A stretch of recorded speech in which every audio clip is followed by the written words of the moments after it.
use, where will the PowerPoint be on it there? should be on there. Yeah, I don't want to be like this all No, night. no, of course you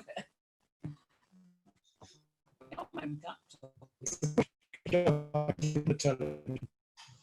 Well, no, you have it there, but if I don't want it, otherwise Okay, folks, we're on YouTube now.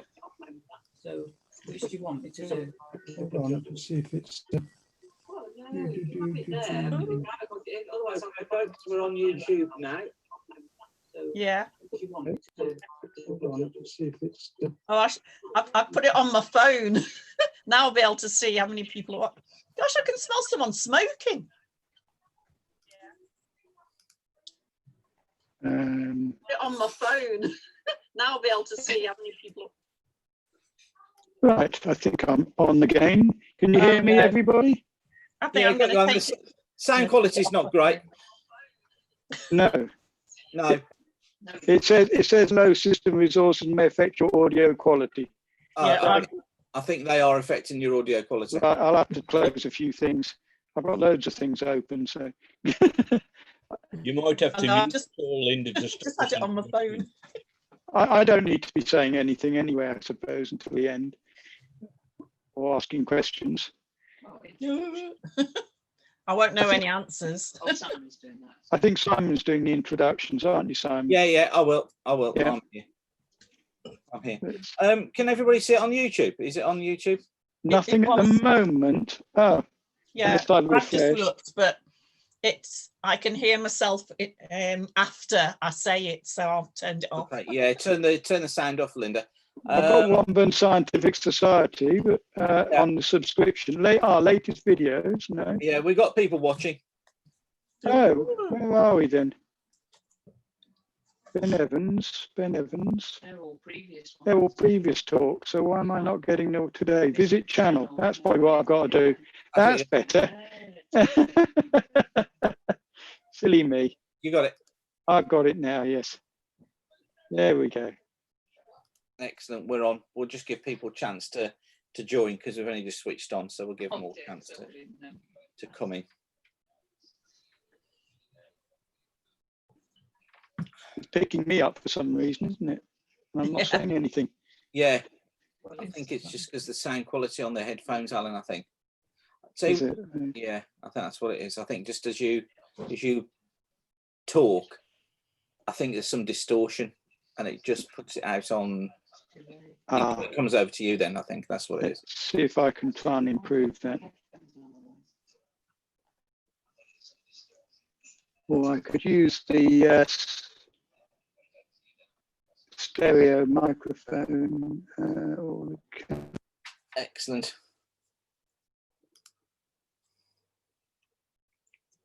We've got people joining us on YouTube now. Only says 4. Have you seen the comet yet, Simon? Not yet, John. No, I haven't seen it. I was hoping to see it. We're in Wales at the weekend, so I was hoping to see it then. Simon, you've not given us any clear skies. I know. Have you seen it, John? Not yet, no. I know. Bad news about Patchel. Oh no, that was bad, wasn't it? Liquidation. Yeah. And that observatory's on it as well. Never mind. Yeah. Hiya, Reg. Oh, hi there. How are you? Good to see you. I'm glad I'm on top of the pile. It must be terrible having all those people on top of you. You're looking grand, Reg. How are you feeling? Okay. Fine, thank you.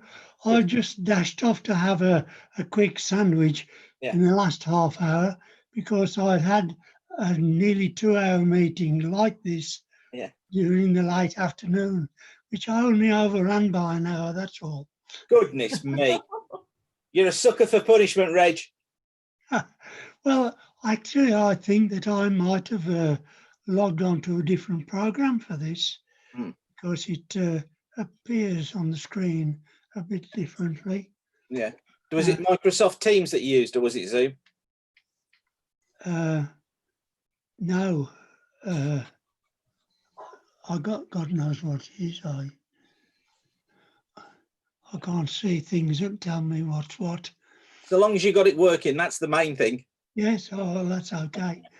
Excellent. It's good to see you. Good to see you. if I was on another one, I'd have a different background. Yeah. John would have after outer space. What would you have, Reg? What would your background be? Sorry, if I What would you have as a background? The beach. Oh, well, I don't know. I haven't. I've had the district council's background with just South Staffordshire Council, Right. but I rather fancy the one that's all balloons. Yeah, they're good, aren't they? Yeah, brilliant, excellent. Right, well, it's good to see you, Reg. Nice to be among you. You've got the wrong thing.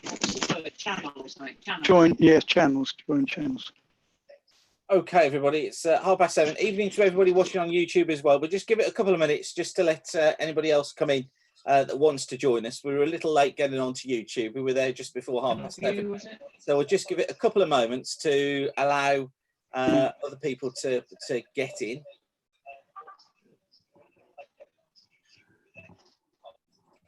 I can see there's a few coming on now, so we'll just give it a couple of moments. Yeah, other people might be finding the same thing.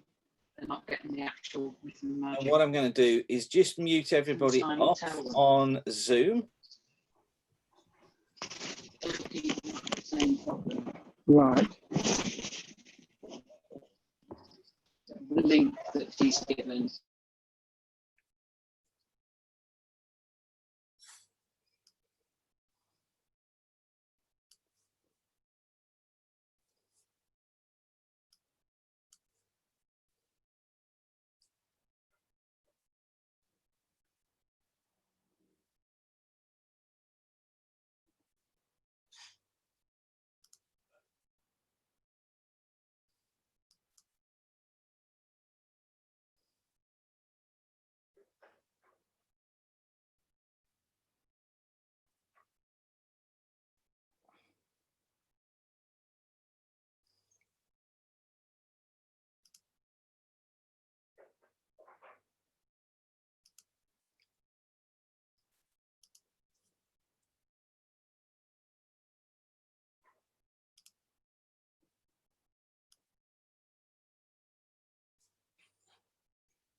Okay, everybody. Well, I think we're ready to go. We're live on YouTube. I see we've got people watching us on YouTube.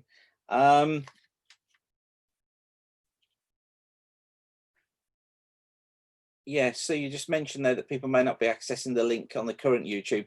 I think what people need to do is if they're coming into the YouTube channel, they need to click on the live stream. So it says live stream or something similar for this. But yeah, they are finding us. We've got people watching us now. So I think we're working, we're up and going. Good evening, Philippa. Good evening, Reg. Good evening, John. Good evening, Alan. Everybody on Zoom, everybody on YouTube, great to see you. Thanks for joining us this evening. And I'm delighted to welcome Linda Gowtry, of course, one of our council members who is going to be talking to us this evening. I hope that you're all well and that this dreaded virus hasn't visited itself upon you. Of course, things still very strange in the way that we're having to meet. But it's great that we can do this online. Technology is a wonderful thing, isn't it? So at least we can gather together and at least we can have our meetings. And the plan is, we had a council meeting earlier on this week. The plan is not to have a meeting in August because now with lockdown being lifted to some extent, many people are wanting to escape and get on holiday, and we weren't sure of numbers and people are away now, for example. But we will be back in September and hopefully, everything crossed, Phil Dainty is going to be talking to us in September. You all know Dr. Phil, member of the Society for many years, and you know that Phil's talks are always excellent. So he'll be kicking off the new season in September with us. But the plan is for now to continue with the online meetings. And of course, we're monitoring the latest situation, following government guidance until we can get together in a room all together again. We'll continue to have our meetings online. And hopefully you find that, although it's not the same as gathering together, certainly we don't have the social side of it, hopefully it goes some way to replace the meetings that we're not able to have face to face. So as I say, we're extremely fortunate to have Linda with us tonight, and Linda's going to be talking to us about myth and magic, and I'll leave Linda to introduce herself, but Linda's a council member of the society, and it's wonderful to have her on board, and it's great to see her giving a talk. You'll have seen her give talks over the last couple of years as well, so it's great to welcome Linda back. So without further ado, Linda, I'm going to hand over to you for your talk, Myth and Magic. Okay, thank you. Yeah, I'm Linda Gawtry, it's pronounced, but never mind. Sorry, you know, you can take the lad out of the Black Country and all that. That's all right. I'm used to it. I've been called all sorts. I'm a retired teacher, so there are. Yeah, I've been fascinated by the background behind animals and plants, and how we know about animals and plants, and about the legends behind them, and lots of the myth and the magic all together. My background is biology, so natural history has always been a fascination. And what I'd like to do this evening is share this fascination, the stories behind some animals and plants. Only a few, there are loads and loads, but I've got a good reference book if anybody wants to read up a little bit more. Now, we've always known that over the history of time that animals and plants have been used as food. And it's perfectly obvious, really, the things that we can eat. But my fascination is the other uses, the medicine, that side of things. And I'll link it to talks we've had before, and also with what's going on at the moment. So that's where I'm coming from. I'd like to just start with, oh, it's not going forward. Go on, give it a press, Linda. Yeah, it doesn't seem to want to go forward. Is it not? I'll tell you what, come out of your presentation. That might have frozen, might it? Yeah. Come out of it and then just try it again. Technology, it's a wonderful thing. I love that. Apparently something's going on in the background as well. It's kept things from me, but now tell me. Yay, thank you. How's that? Okay, there you go. That's it. Seems to be okay now. So we'll start with some flowers. I've always been fascinated, as I said, by why they're called various things, and also why it is that we use them in different ways, and why they've got different legends and myths attached to them. Clover is one that we all know. Clover, we know, has been around, used as good luck. We've got expressions like living in clover. It's used as a charm against evil. But why? Clover is actually the Latin for club. So that doesn't really give us any clues at all for why it is we associate it with good luck. One of the reasons why we think is because of its association with bees. And we know even now that bees are really, really important to us. And we've always known that. So bees, importance, but the luck side of it probably stems from the four-leaf clover, this very rare example that appears every now and again. Most of the time they've got the 3 leaves, but every now and again you find a 4th leaf, and that is said to be lucky. So we think that that's where the lucky part of it comes from. So that's clover. Okay. Another one we know of is willow. Now, willow as a tree, we know now as a source of aspirin, but it's in the willow bark. So why would it that people would have chose to take willow bark to use as a painkiller? That's lost in time, because using willow and plants like meadowsweet has been around a long time. The Druids used meadowsweet a lot. We saw this in the canal talk, the last talk. meadowsweet's found along wetlands. And this plant, along with willow, has been used a lot all the way through. Druids used meadowsweet to make their bedding sweeter and the floor sweeter, smell nice. And also it's used in various ways as painkiller. But that leap going from just seeing the plant and using it for a source, using it for something as a purpose, I just find fascinating. How did we first do it? Well, the main way is trial and error. It used to be thought that only humans ever used plants for medicinal purposes, but now it's been shown that there are lots of animals that actually do as well. So perhaps we watched other things eating these plants and saw that it was okay, and we tried them. Trial and error. And I'm sure the error very much resulted in a lot of illnesses and deaths where different people tried different products. We know they've been used 5,000 years ago. The Sumerians used things like laurel and caraway and thyme. Chinese medicine has used herbs for a very long time. 2,700 BC is some of the earliest records. And we know Egyptians used them, and we know Greeks and Romans used them. With more recent times, well, recent, I'm talking about sort of the 1200s onwards, people have used something called the doctrine of signatures to find out if things are any good. And with that, something like lungwort, it's called lungwort because apparently it looks like diseased lungs. So they use this in preparations to help people with problems with their lungs. I'll leave it up to you whether you think it looks like diseased lungs. It looks a bit green to me, but anyway. Nicholas Culpeper in the 1600s wrote books about herbs and how to use them. And his books are still used today.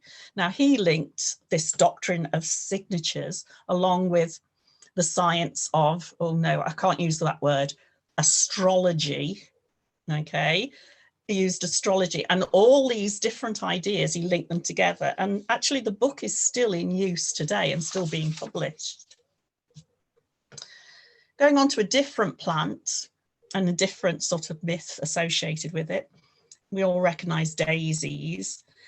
Daisy comes from the Old English day's eye. So daisy, day's eye, it's a corruption of those words. Bellis is its Latin name, and this relates to a forest nymph. Now, these forest nymphs were being pursued by, hang on, Lecherus Vertumus. Never very good with languages, but he's a deity who guards orchards. So this god was pursuing these forest nymphs and being really sort of not very nice. So just in time, they were turned into daisies. So daisies are actually forest nymphs been turned from whatever to avoid being, well, I'll leave that to your imagination as well. Another bit of myth that goes with a daisy is that as soon as you see the first daisy of the year, you're supposed to cover it. I don't know whether anyone else has come across that myth. And its reason for doing that is that you're trying to avoid dying by the end of the year, because if you don't cover it, then basically the daisies will be covering you. Bringing up the daisies is another sort of legend or myth that people possibly have heard of. Okay, very familiar plant, the dandelion, Leon, I suppose it should be pronounced. And these are called because of the, as you can see on the leaves, they've sort of got teeth on there like lions. That's why they called it. And again, these plants were actually sun-loving fairies that have been changed into dandelions, because they basically couldn't find anywhere to hide, so they changed themselves into the dandelion. The dandelion clock is actually, it's not so much when you blow on the seeds and you find out what time, it's actually triggered by the opening and closing of the flowers. They open and close based on day length. And there are lots of plants that do that, and people, gardeners, use those to make floral clocks. Okay. And I don't know, I mean, normally when you talk to people, you'll be able to see if they've heard of this one as well. But we were always told when we were growing up, and I grew up in the Northwest, that if you pick dandelions, you were going to wet the bed. I don't know if anyone else has heard that one as well. But basically, or is that just a northern one? I don't know. But basically, there is all these myths and legends. There is some truth in this one, because in the sap, there is a mild diuretic. It is mild, so it wouldn't really cause you to wet the bed, and you'd have to really drink a lot of the sap in order to do so. But there is some truth in that bit of myth. Okay. Back to the doctrine of signatures, and it's quite clear that these pansies are heart-shaped. So they're often called heartsease because they're used to treat the heart. Again, there isn't as much science in that one, but you can see the heart shape, I hope, sort of. And they've also got heart-shaped leaves, sort of, as well. But a lot of the plants, they were actually shown to have signs. For example, St. John's wort, a very common plant, very powerful plant, was so powerful that it's got loads of little holes in the leaves because the devil didn't like it so much because it was so powerful. So put lots of little holes in to make it a bit weaker. Lots and lots of little stories around different plants. Culpeper, as I said, he used all this information, put it in books, still being used today. And it was only really, he was around in the 1600s, it was only really the 1700s and after that, when science was really getting to grips with proper experimentation, that they really found out that some of these herbal remedies are worth it and do work, and some, there's not really a lot of science in them. Here's another one where there is science in them, the foxglove. The foxglove is called for all sorts of different reasons. They reckon because the little flowers would fit on the feet of a fox. Okay, I don't know if anybody's ever seen foxes wearing them like that, but anyway, that's why they called it. But its Latin name, digitalis, is linked to the drug digoxin, sorry, which is in them, which is affects the heart, and it's been used as a heart medicine for a very, very long time. And again, perhaps small amounts where they experimented or found out, and it did affect the heart. It's also associated with, I can never say this word, xanthopsia, which is a colour vision deficiency. It means you see a lot of yellow.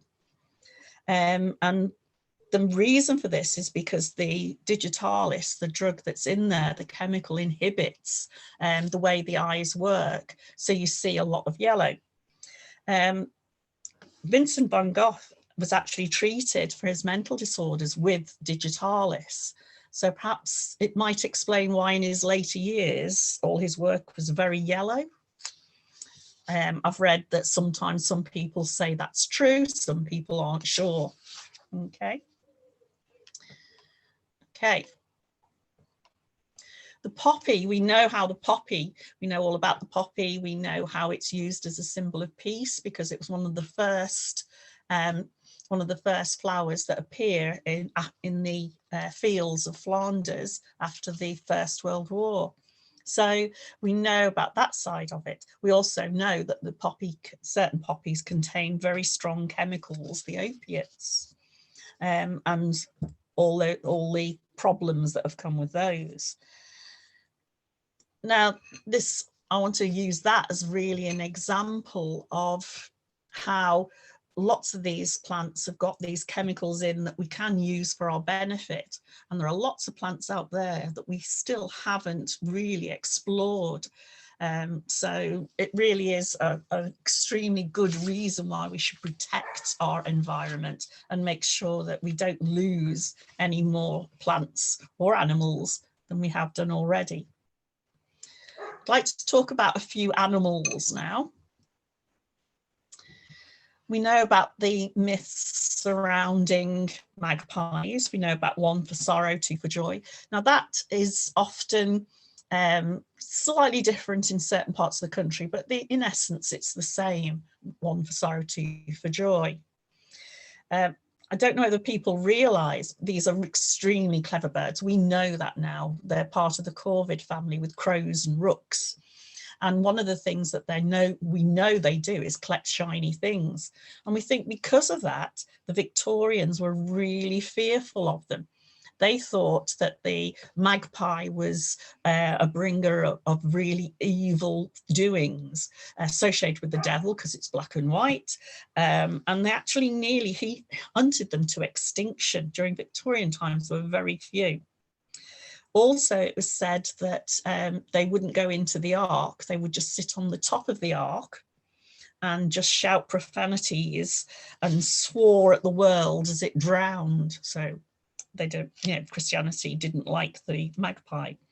However, before that, they were often associated with really good luck and good fortune in lots and lots of different groups of people. The Romans, for example, recognized their intelligence. The Greeks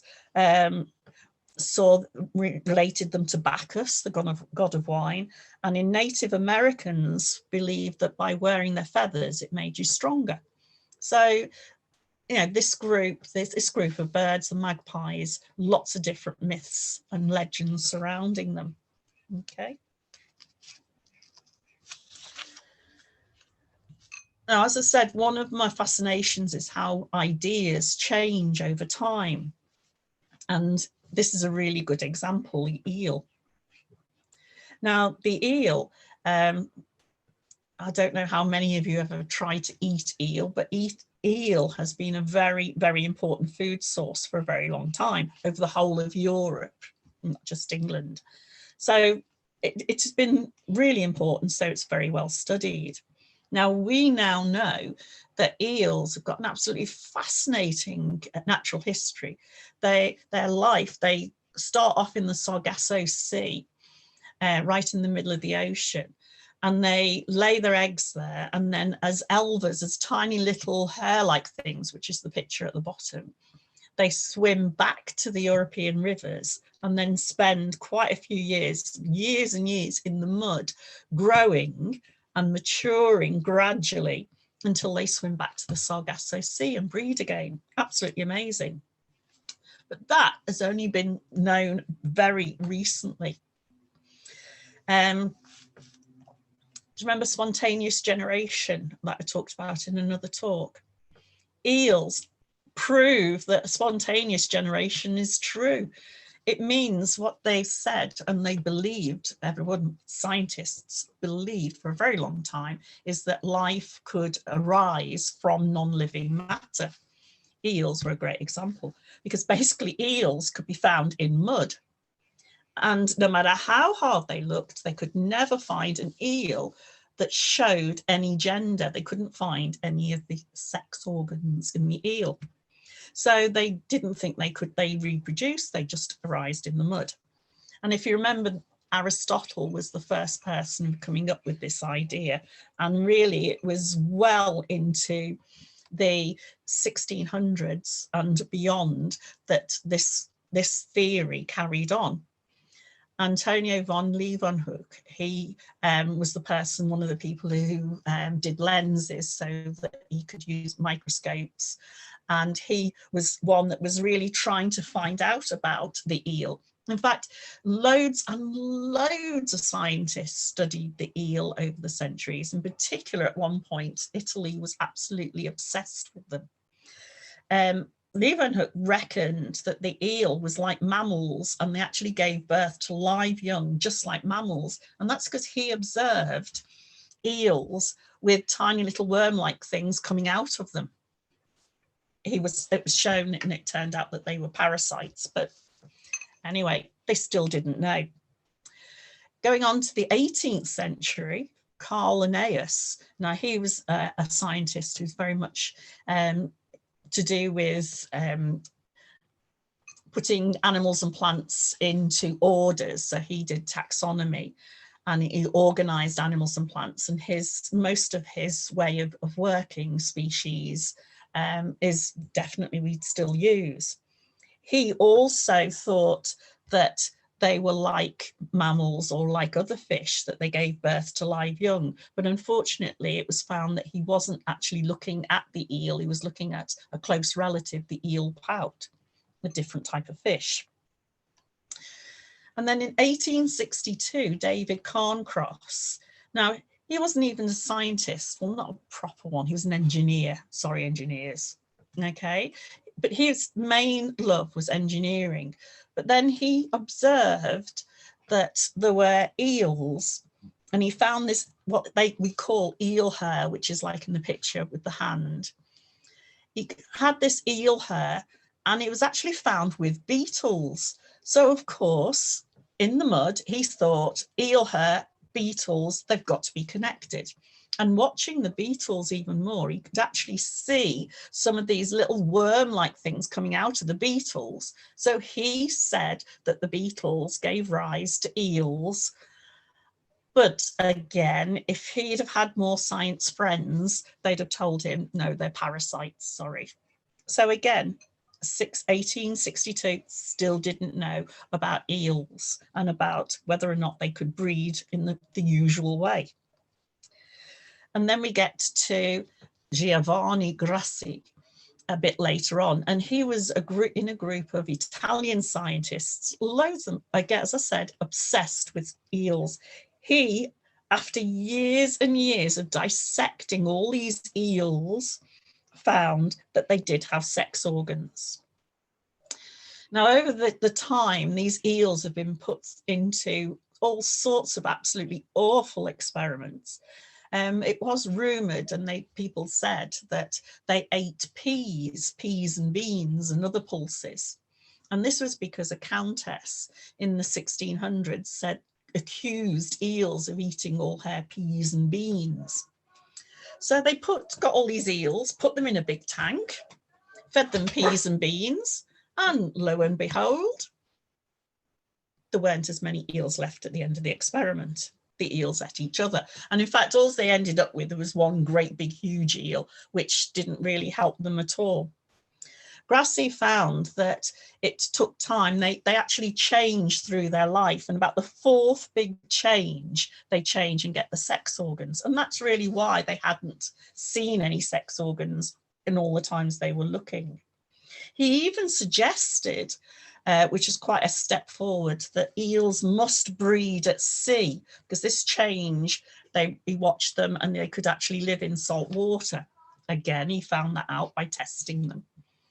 And so he actually suggested that, but it wasn't until much later, the 1900s, that Schmidt actually, traveling to the Sargasso Sea, did stumble across them and found that that's where they bred. Still a lot's not known about eels, which is quite fascinating. But again, if you want to find out history about, fascinating history about a certain species, there's loads and loads more to find out about the eel. Now, the way medicine works with animals, or rather Chinese medicine in particular, Chinese medicine sort of suggests that things like, if you want to be tough and macho, then you should eat something that's tough and macho. So that's why the tiger sort of is in a lot of Chinese medicine. You eat a little bit of it, you become tough. But which bit do you think they eat in order to be tough? There are still loads of places you can go to in China where you can get and eat tiger penis soup. And that's apparently going to help you become really macho. So ladies, I wouldn't suggest it. I wouldn't suggest it men either, because there is just no science behind it at all. Chinese medicine believes that lots of parts of animals will cure or influence us. And there's hardly any science to go with that. But unfortunately, because of that, there are lots of animals endangered. Here's another one I'm sure we all know. But really, would you eat your hair? because basically rhino horn is the same protein that makes up your hair and nails. Now, if anybody does want any help, it's supposed to be an aphrodisiac. If anyone wants any help, I've got plenty of hair. I still haven't had it cut off. I will send you some if you wish. Okay, but they actually use in Chinese medicine the horn for headaches, fever, hangovers, and impotence. But the aphrodisiac was actually put away as a rumour, and unfortunately this rumour got out of hand, and that's why even more rhinos were killed just to get this aphrodisiac. So no science in that at all. That myth, it's just myth. But unfortunately, there's a lot of Chinese medicine that still exists, and the rhinos are becoming extinct because of that. They're very endangered. Another animal that's in serious trouble, okay, is the bear. And in Chinese medicine, again, they use bear bile to treat the liver and gallbladder problems. They reckon that helps. There's no science again involved at all in that. But this cruel practice, they actually use it, and they use the product, and it goes into things like shampoo. It goes into, hang on, my dog's barking outside a lot. I'm just going to throw in something. Ned, yeah, that worked. For that, they use bear bile to treat these things, but they actually use the products, and it actually goes into things like shampoo and wine and tea. So it goes into a lot of things in China. And really, there's loads of other things they can use instead. There's no need to use it, and there's no science to say. The bear paws, they actually think treats impotence. And again, I don't see any science, can't find anything to prove that that can actually work. In fact, what they have shown is that bile taken from ill bears can spread a huge disease or cause illness in the people taking it. So there is a lot of risk taking that. And there are a lot, thank goodness, for the tiger, for the bear, for the rhino, lots of organizations trying to stop these cruel practices. Okay. Peacock, as picture at the beginning, beautiful bird. There's lots of different myths and legends that go with the peacock, mostly of religious significance. Christians believe that it's associated with rebirth, because the peacock was one that refused to eat the forbidden fruit. And then because of that, it was rewarded that its flesh would never decay. I don't know how that's an advantage, but never mind. But so all the way through, it's been used as an association with resurrection and with paradise and with things like that. However, there are lots of places where it's bad luck to bring the feathers into your house, because apparently they're the eyes of demons. So lots of different theories with that one. I'd like to move on to one that's a bit weird. Not that some of the others aren't weird. Okay, the beaver. Now remember, beavers been widespread across Europe as well as North America. So we've had beavers around quite a long time. And really in the 12th century, beavers were gentle creatures, okay, that would, now wait for this, bite off their testicles and throw them at the hunters so they could escape. Now, why on earth would you do that? Well, it's because the testicles were taken from beavers. In fact, that's one of the main reasons they were hunted, is for them, so that basically, again, they could be used in medicine. How on earth did anyone find out how these could be used in medicine? No idea. But actually, there's a little bit of science truth in this bit. Beaver tails have been shown to cure headaches. Now, I'm not suggesting that you go down to the chemist and ask for some, but you could actually ask for the material, the chemicals that are in there. Just bit at the base of the beaver's tail are the musk glands. Lots of animals have these. And in the beaver, there are lots of chemicals that are stored in this gland, one of which is salicylic acid, which is, of course, aspirin. And they know that because they're eating the wood, salicylic acid and lots of other chemicals, really interesting chemicals, are stored in the musk gland. So the beavers have been hunted for this gland for a very long time.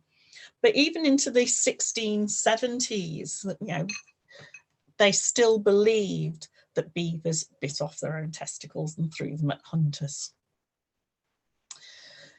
So again, not sure how people found this out, whether somebody went along and ate them, who knows. But all the time I'm reading about all these different animals, I come across a guy called Thomas Brown, and he was around in the 1600s, and he was a sort of myth buster. And he went round finding out about these myths and then experimenting to find out whether they're true or not. For example, we all know that, or perhaps we don't, but ostriches are known to eat anything. So he tested it out and he gave them lots of different things to eat to see if they'd eat them. And sure enough, most of the time they did. He even gave them sort of big iron pellets. He put pastry around them to make them a bit tastier, but you know, he gave them to them and basically they ate them. And of course, we know birds do that because of their gizzards. They often take stones in anyway, but he was testing it out. And again, he researched and tested the information about beavers, but he got a bit mixed up, and he named them castor. Their Latin is castor, because he thought that was linking to castrate, but it actually was just misunderstanding. He misread some Egyptian hieroglyphs, and castrate actually means musk. But anyway, we've got those words for a different reason. Now, the musk glands then, so the chemicals they found in the musk glands have been used to treat flatulence, toothache, and women's issues. And really in the 16 and 1700s, a lot of women would find these places to buy, where they could buy this material, castoreum, so that they could actually treat their women's problems. Now, I think that they decided that perhaps castoreum isn't a very nice word, so they called it something else, and they called it grass. That sounds a lot posher. And this substance has even been added to vanilla to enhance vanilla flavouring, and has been used widely in America in US foods. I did do some research to try to find out if it was still being used, but I couldn't be sure on that one. So something to watch out. So that's why they were hunted, making sure that, you know, getting all these different chemicals. And there's actually a lot of other important chemicals found in there. So that's just quite an amazing creature to find out about. Now, another unlikely creature that I did some research about was the frog.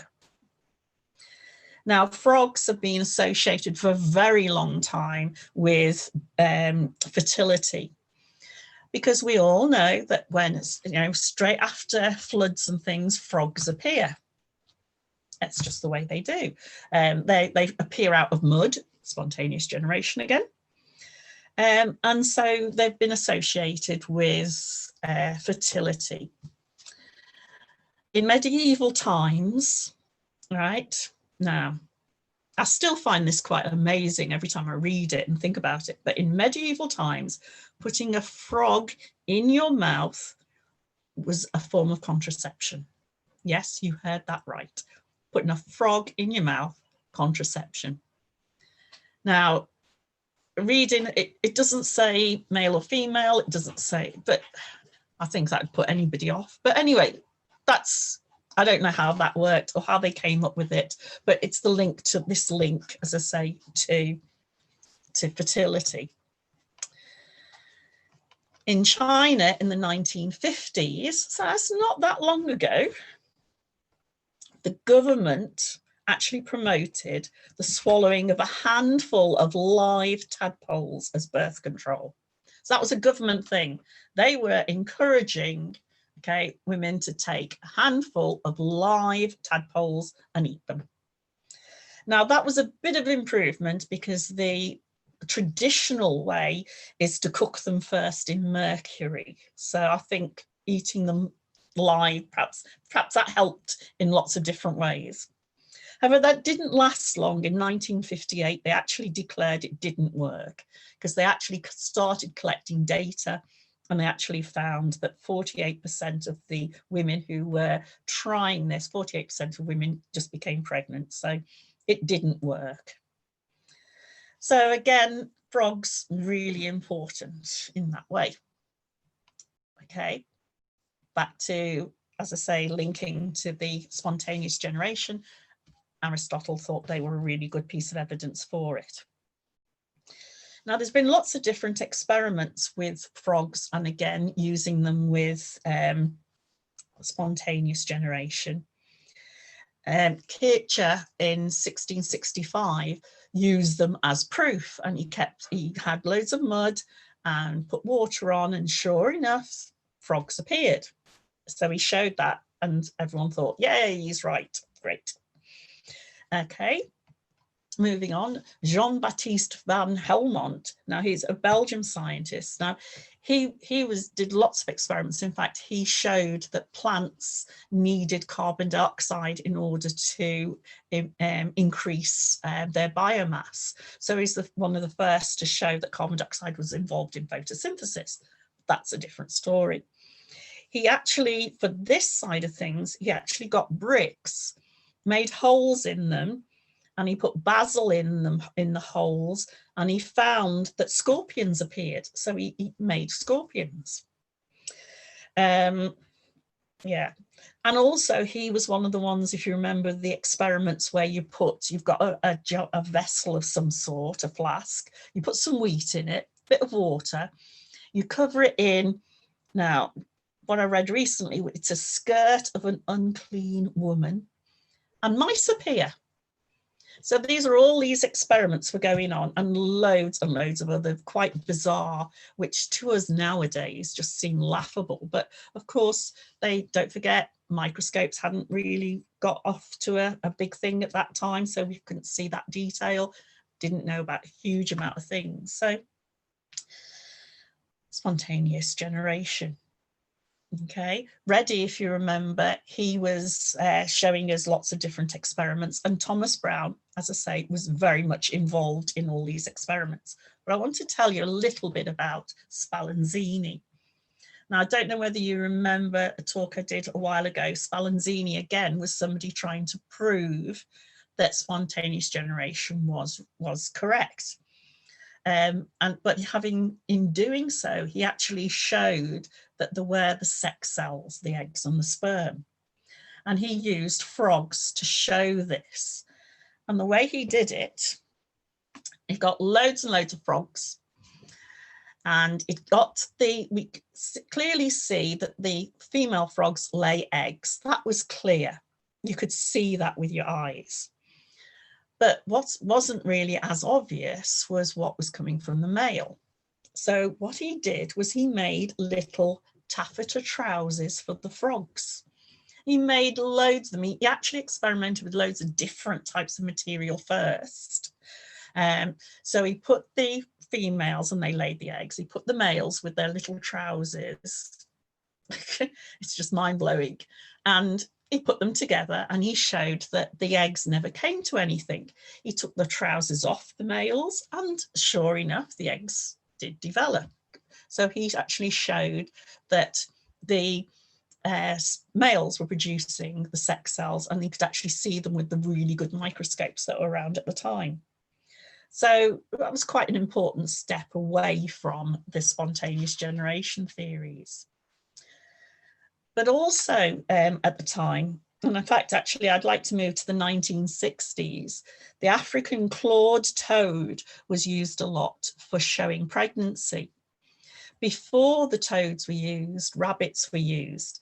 And every single time they were used, the rabbits had to be killed and dissected and looking at to see if the eggs were being produced in response to the chemicals in the women's blood, or the urine. But frogs could be reused. So they could use African clawed toads to show pregnancy. And it was the only pregnancy test that was actually around at the time. So that was then meant that African clawed toads were spread around the world and used a lot. Unfortunately, they also carried disease with them, which got out into the wild. And that's one of the reasons that frogs are in a bit of a trouble around the world. Okay, lots and lots of different things there. Still with the frog bit. We know that frogs and toads produce chemicals on their skin. And again, these have been used for lots of different purposes. For example, the poison arrow frog or the poison dart frog, they use the chemical in order to put onto arrows, and this is used to kill prey. But what they also found in certain frogs was that if they were licked, they produce a high. The people then would get high and they would be able to visit their gods and do all the other religious things they tended to do when they were, sort of not themselves. I remember talking about drugs to a group of a class that I had, and one student, quite rightly, it was because I'm always interested to know as well, asked, well, how did they find out that that actually happened? That could happen. And before I could say anything, another child said, well, you see, what happened was these blokes were out walking. It was probably blokes, wasn't it, miss? Probably blokes out walking. And one of them happened to just fall. And as he fell, he happened to fall on a frog. And we're going, what? You mean to say he fell? Yeah, and he just happened to be talking, so his tongue was out at the time, so he happened to lick, and then he thought, wow, this is really good, everyone try this. And so when we'd all stopped laughing, we thought, hang on, perhaps that's not really right. We then worked out possibly it was because they were using it, putting it on the arrows, and we all know as we're doing things, we lick our fingers, and that's probably what would have happened. But I still have this vision of these people walking around and suddenly falling over and falling on a frog. Who knows? It might have been. Okay, so myths and legends. Okay, should I carry on? I've just got a few more sort of myths and legends of different flowers, just to give a little bit of a taster. And there are loads out there. I like this one because I'm also fascinated by dragons. You might be able to see some in the background. This is the lily of the valley. And we all know that the lily of the valley is one of the first flowers of spring. So it's often associated with all the gods and goddesses of spring, especially in particular in Norse legend. But in Christianity, there's a legend that Sir Leonard and a dragon were fighting. This dragon, incidentally, was called Sin. So I think you can guess where the story sort of comes, and you could see where it's coming. So they fought fiercely. The dragon conceded and crept off. St. Leonard, though, was grievously wounded. And as his blood hit the ground, it said that that's when the lily of the valley bloomed. A nice story, perhaps. I love that picture. Is it real? Is it not real? Carries from my myths and legends. Okay. Another one, the elder. This comes from Danish folklore, as well as I think it's got into English folklore as well. But elder, Mother Elder or Holder lives in the roots of the elder. And if you don't ask her permission when you take that elder down, you've had it. She will come and she will actually find you and kill you. So you've got to make sure you ask permission. So that meant that in lots of places, elder wouldn't be used as a wood for, especially for making things like cradles. And then, of course, there are the extra legends that you can, instead of asking permission, you can, if you cut it down, you've got to spit 3 times and then you're okay. How on earth, why they'd come up with that, I don't know. But there's lots of different ways you could get around it and use the elder. But there's still a lot of places that won't use elder as a wood nowadays at all. Okay. This is another one that is in many parts of the country. This is forget-me-not. And it's all to do with self-sacrificing and foolish love. And this is because the legend goes, a young man was walking alongside the river with his sweetheart. And he saw these flowers and she saw them. And he said, gosh, they are just the colour of your eyes. They are beautiful. And as he bent down to pick them, he slipped and fell in the river. And the last thing, of course, he said was, and I could make up something daft to make it as a joke, but since I can't hear anyone laughing, I'm not going to. He just said, forget me not. Okay. Oh, thank you, Simon. I was going to make up something like Aston Villa 0, Everton 1, but I haven't seen if that's the result or not. Yeah, no, that would have been a joke. That would, yeah, probably would have been. So forget me not. And that story is in a lot of different places. So obviously it's been shared over the years. But just a couple more. The lilac is Persian for flower. And for some reason, in America, if you wear lilac, you're going to remain unmarried. Okay, perhaps that's what's happened to me. I really like lilac. I've got lots of lilac. Anyway, sorry. Okay. And lastly, the lily. There's loads about the lily. Lilies are associated with Eve's tears. And so there's lots and lots around there. Okay. So just really like to finish. Oh, I meant to go back, try to go back there. Go back, leave that image. If you remember from the last talk, there was also lots of other plants named and mentioned. Things like eyebright is a plant that's used to treat, supposedly to treat eyes. Belladonna is one that they use. A tiny bit of the chemical to actually put in eyes to make the pupils dilate. And that's really risky. It's very poisonous, but it's been used a lot. Skullcap, feverfew. There's loads and loads of plants with associations with medicine. A lot of them have been quite dismissed for a long time because herbal medicine, culpepper, associating it with astrology, it's just a bit of too much of a myth and not really science. But there is a lot of science there, and they're finding out a lot more and using a lot of these plants. Really what I want to just finish with is something we should think about. These myths, the ones that did become science, there are a lot of things out there we haven't discovered yet. And you just never know what is out there. There could be a cure for all sorts of things. And so that's really important. One of the huge reasons why it's really important that we need to protect our environment. You might be wondering where the magic is in all this. Well, to me, the magic is in the research I've been doing. It's fascinating. The magic is in the learning. The magic is in the knowing, the finding out, the asking the questions. The magic is in the science, looking at things.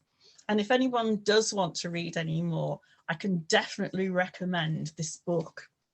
Okay, it's called The Unexpected Truth About Animals. It's by Lucy Cook, and I can put that on our Facebook page if you want. That is so good, so entertaining. I've only just read part of it, and it's just so good. I got a lot more information after I started my talk. I got a lot more information from this book about the beaver and linking all of about the frog and the beaver, and there was another one as well, the eel. in here, and there's loads more. Definitely recommend that book. Okay, hopefully that was okay. Excellent. Thank you very much, Linda. That was fascinating. Thank you so much. That was wonderful. Well, I think we've learned a lot this evening from that. I still like the idea of the toad and your pupil. Thank you so much. Perception. I thought that was excellent. The question I've got, then you found out, let me just mute everybody off. What I'm going to do, folks, is mute you off because we get a lot of interference. So bear with me a second. Everybody.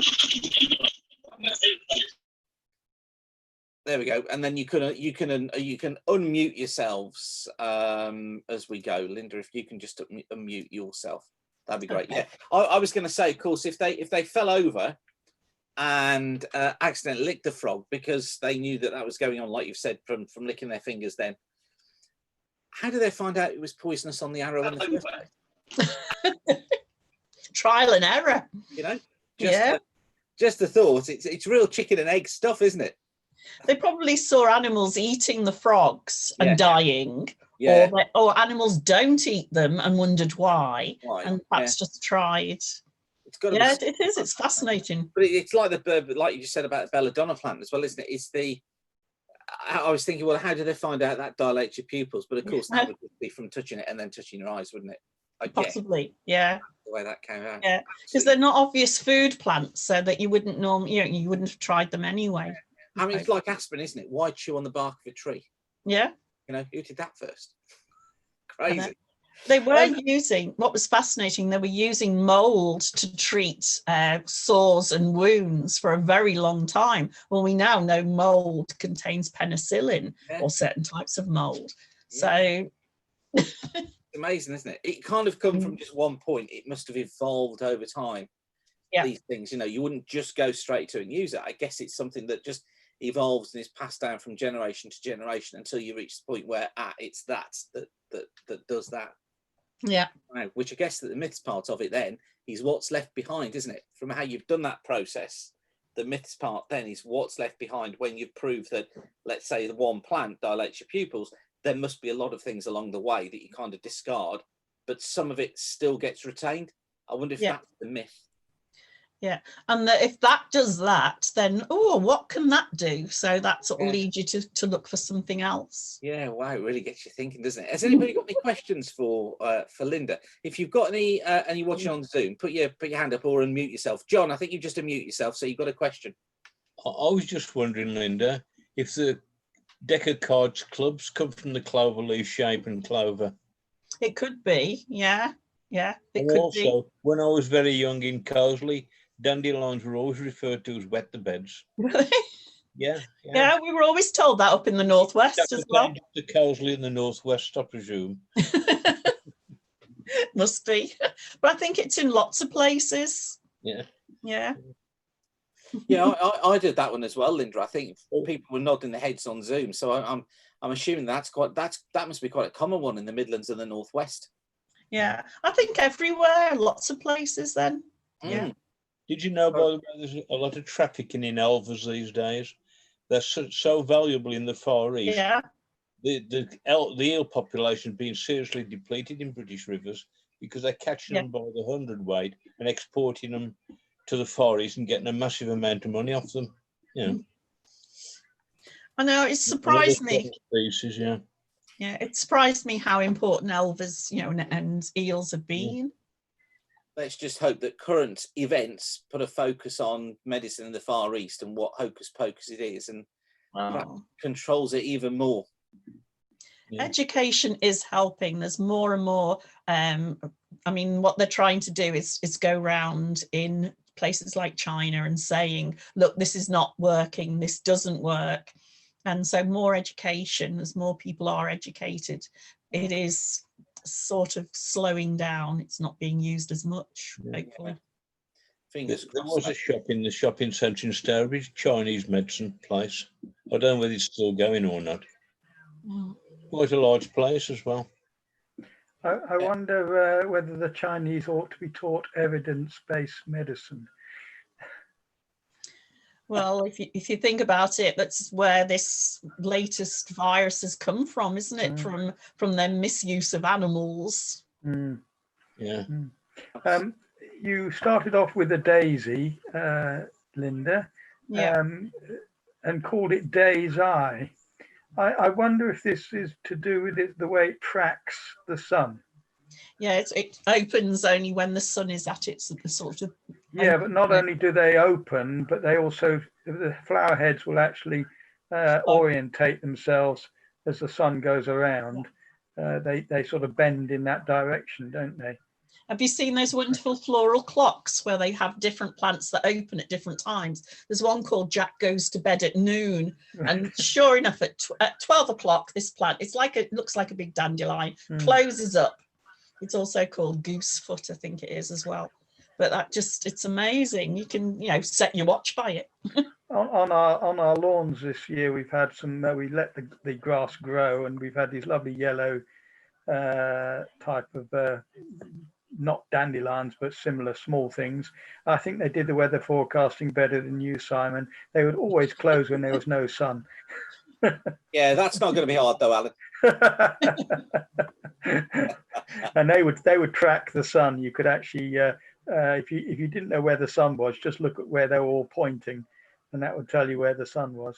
It might be nipplewort. Yes, I'm not sure what they're called, but anyway, the goldfinches like the seeds off them, so it was worthwhile leaving them growing. I hope it is nipplewort, Linda, because then I can use that in the weather forecast. I'll check. It's a very common sort of dandelion type. The perfect excuse. That'll wake people up. The dandelions don't do it in advance, do they? Right. Never mind that. You can't have everything, can you, John? Has anybody else got any other questions for Linda? No. Linda, that was very interesting. Thank you for taking the time to share that with us. And Everton, have you seen the score? No. Do you want me to tell you? Go on. Was it 0-0? No, it was 1-1. 1-1? Yeah. Oh, Yeah. wow. So you were close, just one off. So yeah, it was far better off doing this, wasn't it? Than yeah, I recorded it. I might watch it. All right. Okay. Listen, thank you for sparing the time, and it's been really kind of you to do that. I like doing it. As I say, I've enjoyed the research. That's part of it. That's the magic of it. Well, I was going to say that's one of the things that we can tell is your enthusiasm for the subject is really infectious. So thank you for that. Wait till I do the Wales one. Yeah, I was going to say we look forward to your next one, which is on to Wales, isn't it? Yeah. Wales, the country, but Wales as in the mammal. Yeah. Cetaceans. Excellent. Well, when we're back to normal, or is it an online one possibly at some point in the future? I can do either. Okay. It's November. It's down as November, so. Okay. All right. Well, I can do. Let's hope that we're back to normal by then, but I have a feeling perhaps we won't be quite there just then. But thank you anyway for tonight. That's been excellent, Linda. A reminder, as John was mentioning earlier on, that Comet Neowise is visible in the skies at the moment. John, am I correct? It's in the southeast, isn't it? And it's close to Jupiter and Saturn. Is that correct? Fairly low. It's heading towards Ursa Major, which isn't just the Big Dipper, it's the whole of the constellation. It's roughly north-northwest direction. Oh, north-northwest is it now? Naked eye. Yeah. Right, okay. And so it's clearly seen, and it's got a tail on it as well, isn't it, John? Yeah.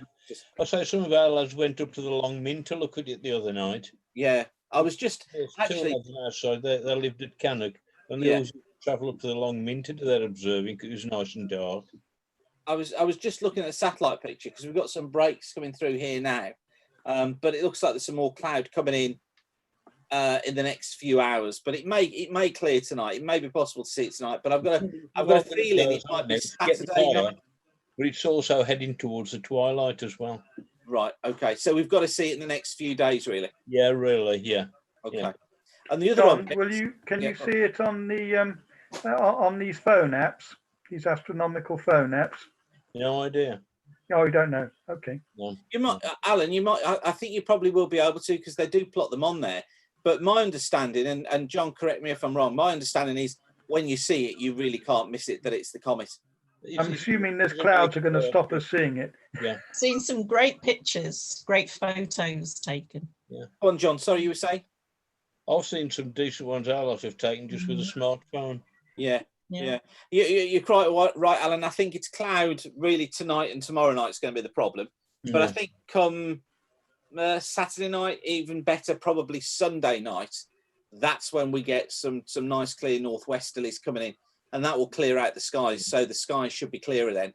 So my money would be on probably Sunday night and Monday night to get out and see a fairly good northern horizon. I've tried from my back room, but the northern horizon's too high. I couldn't see it the other night. Right.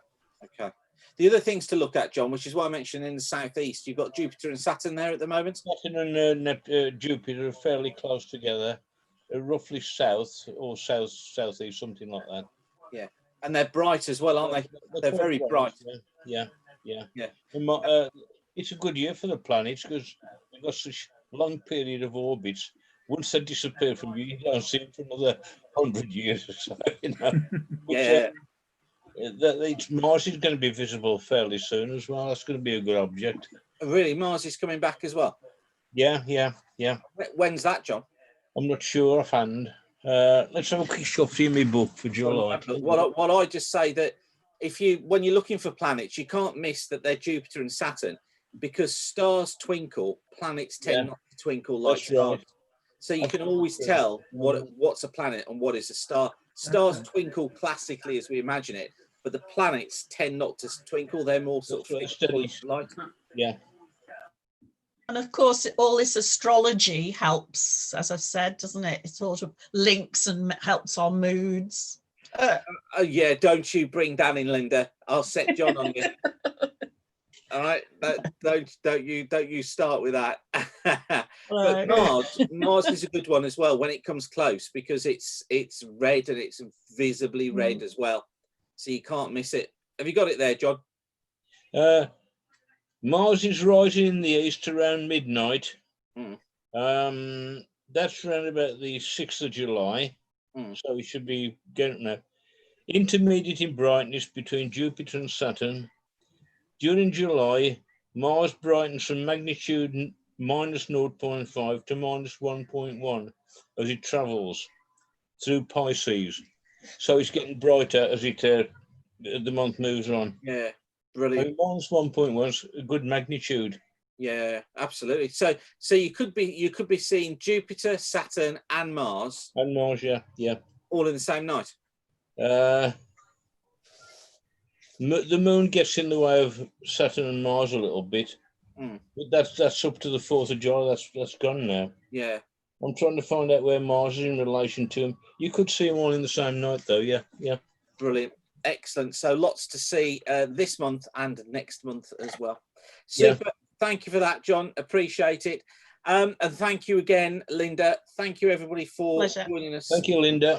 Yes, thank you, Linda. Thank you. It has been excellent, and the recording will be available on YouTube in the next few hours. I just have to go and do a bit of editing, and then it'll be available. So we'll get that up on the site as well. So if you know, can you trim my hair a bit? Yeah, of course, I'll touch it up, Linda. Don't worry. You don't look, Linda. You need no improvement. Thank you very much. Okay, thank you. Yeah, thank you, Linda. So I'll get it on there. If your friends haven't seen it, please do send them to the link to the talk. And then it's there and it's open and it's available for everybody to watch. If you've not subscribed on YouTube yet, please do so, because that helps us with the YouTube algorithm and to get a good URL name for the society. But otherwise, have a great summer, everybody. It's lovely to see you. And thanks for joining us this evening. And thanks again, Linda. Night, everybody. Thank you, Linda. Thank you. Bye. Thank you. Bye. Right.